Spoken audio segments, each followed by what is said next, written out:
Berobat di rumah sakit besar di Jepang tanpa surat rujukan kena tambahan biaya 7.000 yen atau lebih. Betul sekali. Di Jepang terdapat berbagai jenis institusi kesehatan seperti klinik, yaitu Naika, GK, Shika, dan sebagainya, rumah sakit kecil, menengah, rumah sakit umum, rumah sakit nasional, serta rumah sakit universitas.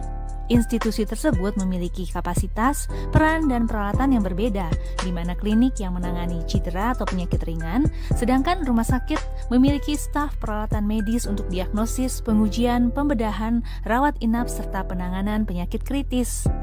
Namun, banyak kasus di mana orang mengunjungi rumah sakit besar untuk cedera atau penyakit ringan, sehingga menyebabkan kepadatan dan waktu tunggu yang lama di rumah sakit besar, dan menghambat peran utama rumah sakit besar untuk menangani kasus darurat dan kritis.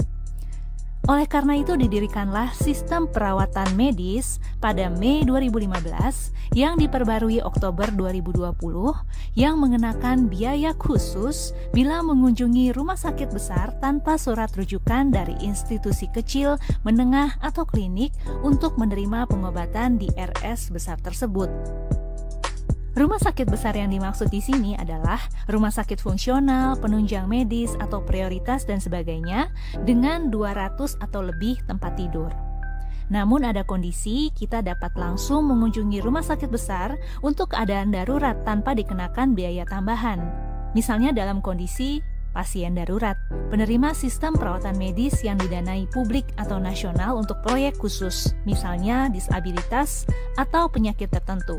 Pasien yang memenuhi syarat proyek perawatan medis gratis dan berbiaya rendah. Pemeriksaan untuk pasien HIV di rumah sakit berbasis AIDS. Dan adanya kebijakan tertentu institusi medis misalnya pada kasus-kasus khusus. Dengan adanya aturan ini, mendukung dijalankannya diferensiasi fungsional institusi medis dan mewujudkan peran medis yang berkualitas tinggi dan efisien, di mana rumah sakit dan klinik kecil dan menengah berlaku sebagai kontak perawatan medis lokal untuk penyakit dan cedera umum, serta memberikan rujukan ke institusi medis lainnya sesuai spesialisasi kebutuhan pasien. Sedangkan rumah sakit besar menerima pasien yang memerlukan layanan medis lebih maju dan terspesialisasi karena kondisi serius atau rujukan. Pasien yang memasuki masa pemulihan akhirnya akan dirujuk kembali oleh rumah sakit besar ke rumah sakit atau klinik kecil atau menengah terdekat. Sehingga setiap institusi menjalankan perannya masing-masing. Di Jepang, klinik juga ada macam-macam loh namanya. Kalau kamu penasaran, komen ya di bawah supaya FYI membahas di post FYI berikutnya. Jangan lupa like dan follow